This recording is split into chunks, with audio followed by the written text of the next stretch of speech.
आहा, high court के न्यायाधीश की तरह यहाँ बैठे हुए हैं। वहाँ जज साहब आग बबूले हो रहे हैं और उसमें पीपी साहब घी डालने का काम कर रहे हैं। जज साहब ने क्या कहा जानते हैं? अंदर जाने के लिए 5 ही मिनट बचे हैं, यही ना?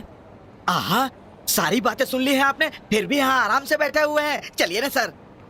यानी हमारे पास 5 मिनट का टाइम और है, वेट करते हैं।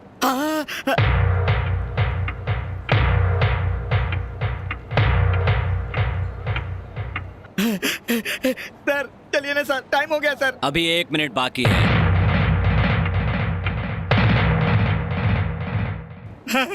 सर अब तो उठिए ना सर। ठीक है, मेरी कार नीचे पार्क कर दो और सिटी सिविल कोर्ट में जाकर बैंक केस का नंबर पता करो। हाँ ठीक है सर, मैं देख लूंगा सर, आप देख लो।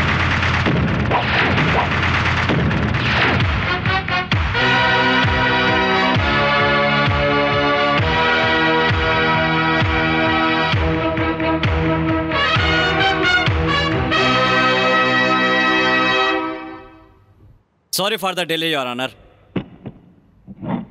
अब तक कोर्ट का काफी वक्त जाया हो चुका है।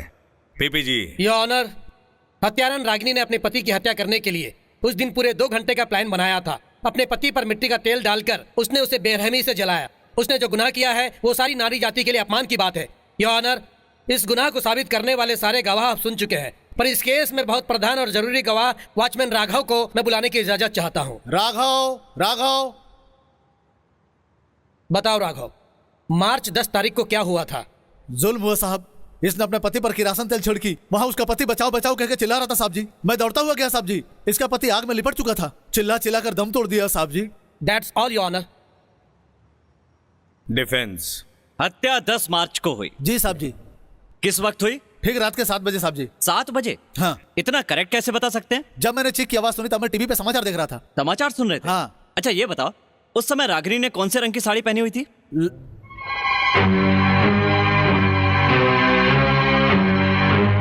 लाल रंग के साहब जी।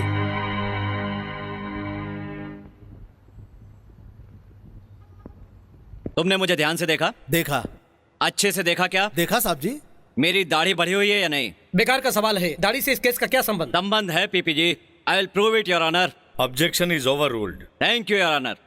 दाढ़ी बढ़ी हुई है या नहीं? दाढ़ी बढ़ी है या नहीं?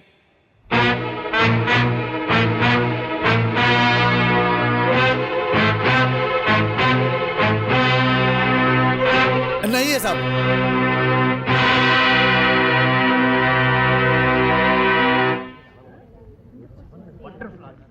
योर ऑनर, पीपी जी का गवाह हत्या की जगह पर गया तो टेंशन में था। उसे अभी तक याद है कि साड़ी का रंग क्या था, लेकिन मुझे सामने देखने के बाद भी ये नहीं बता पाया कि मैंने दाढ़ी बढ़ाई हुई है या नहीं। योर ऑनर, पीपी जी का गवाह ने कहा 7 बजे टीवी पर समाचार देखते समय उसे चीखें सुनाई दी, लेकिन उस समय हत्या की जगह पर करंट था ही नहीं, तो समाचार कैसे सुन रहे थे? और उसी दिन नहीं बल्कि अगले 2 दिन तक वहां पर करंट नहीं था। ये रहा उसका सर्टिफिकेट।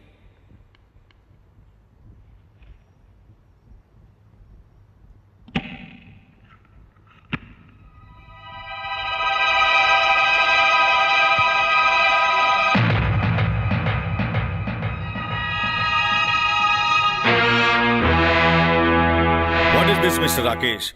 कोर्ट का डिसिप्लिन बिगाड़ रहे हो। आपको सस्पेंड करने के लिए बार काउंसिल को रिकमेंड करता हूं। Thank you your honour. मैंने कोर्ट में सिगरेट पी, कंघी की अंगड़ाई ली, इसके लिए आपको मुझ पर बहुत गुस्सा आया, लेकिन इसमें कितना समय लगा? सिर्फ 5 मिनट सर। लेकिन योर ऑनर, 7 साल से पति की हिंसा सहने वाली इस रागिनी को कितना गुस्सा, कितना आक्रोश होना चाहिए, एक बार सोच कर देखिए। पति ने मारा तो सहन किया, मंगलसूत्र बेच के जुआ खेला तो भी सहन किया, नशे में उसके पेट पर लात मारी तब भी उसने सहन किया, पेट के बच्चे को मारा तो भी खून का घूंट पी गई, लेकिन 100 रुपए के लिए पराये आदमी के पास भेजेगा तो कौन सहन करेगा? आप ही बताइए योर ऑनर। इसीलिए उस पर केरोसिन डालकर उसे मार डाला।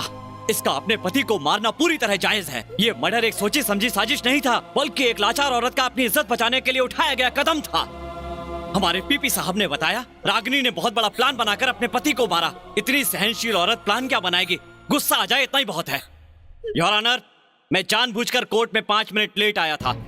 देखा न इससे आपको कितना गुस्सा आया। मैं कैसा हूं, मेरा कैरेक्टर कैसा है, ये सब अच्छी तरह जानते हैं आप। फिर भी मुझे सस्पेंड करने का फैसला किया। इतने पढ़े लिखे होने के बाद भी आप अपने गुस्से को कंट्रोल नहीं कर पाए तो एक मामूली औरत गुस्से को कैसे कंट्रोल करती? आपका गुस्से को कंट्रोल न कर पाना न्याय है तो रागिनी का भी अपने पति को मारना न्याय है। मर्डर करके भी अपनी इज्जत बचाने वाली औरत ही सच्ची औरत है। आप अपने आईपीसी सेक्शन देखकर नहीं बल्कि इस औरत के आंसू और दर्द देखकर अपना फैसला सुनाइए। Yes yes, that's all your honour.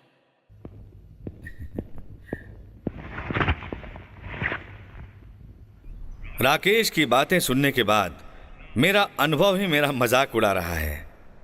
Mangalsutra को पवित्र बंधन का मान देने वाली एक भारतीय नारी आखिर पति की हत्या क्यों करेगी? कानून नहीं समझ पाएगा। दिल और दिमाग दोनों रहने वाले इंसान को ही समझ में आता है। इसीलिए कानून के दायरे से बाहर आकर मानवता के भाव से इस विषय पर सोचने के बाद राकेश की बातों से सहमत होकर रागिनी को निर्दोष है ऐलान करके बरी किया जाता है।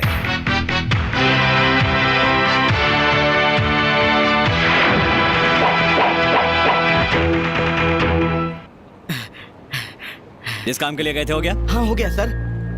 अरे अरे ये क्या कर रही हैं? ऐसा मत कहिए साहब जी, आपके पैर पड़ने के अलावा फीस देने की क्षमता मुझ में नहीं है। ये लीजिए साहब जी। रहने दीजिए। मना मत कीजिए, रख लीजिए। मैंने ये केस आपकी फीस के लिए नहीं लड़ा, आपको न्याय दिलाने के लिए लड़ा है।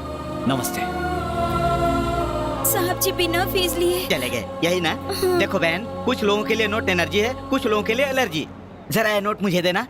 देखो बहन, इस नोट पर सिंह के चित्र के नीचे लिखा है सत्यमेव जयते। झूठ बोलकर पैसे कमाने वाले गधे लोग इसको देखते हैं क्या? नहीं देखते, लेकिन उन्होंने देखा, इसीलिए उन्होंने इस पॉइंट से ज्यादा इस पॉइंट को पसंद किया। उस पॉइंट पर चलने वाले उस आदमी की चाल देखो बहन। उसकी चाल में आत्मविश्वास, उसकी नजर में सच्चाई, उसके दिल में ईमानदारी और विचार में धर्म है। इसीलिए तो मैं कहता हूँ वो है ऑनेस्ट राकेश।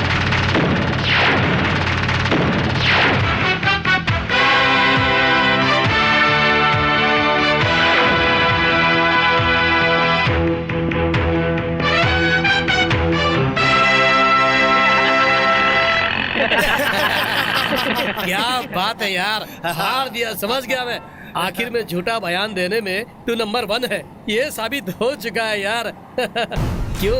उसने जब दाढ़ी का रंग पूछा तो तू घबरा क्यों गया? चल चल, होता है, कभी कभी होता है। क्या बताऊं यार, मेरे लॉयर ने मुझे इशारा नहीं किया था, घबराहट में बोल दिया दाढ़ी नहीं है। चाहे जो भी हो, अपना पैसा तो अपने को मिल गया ना, इससे ज्यादा और क्या चाहिए? हाँ बिल्कुल सर।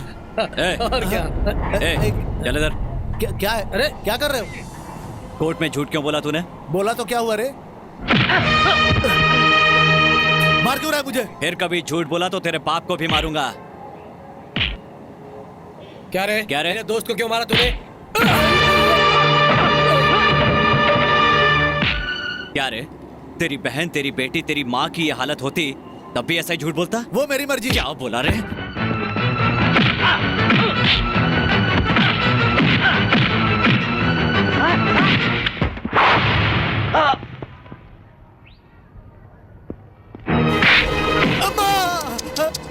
औरत की इज्जत न करने वाला माँ के नाम की पुकार लगाए तो अच्छा नहीं लगता। सर, सर, नहीं सर, छोड़ दीजिए सर, छोड़ दीजिए प्लीज सर। दोबारा कभी झूठ बोला ना? सर, चलिए सर। तुझे छोड़ूंगा नहीं मैं साले।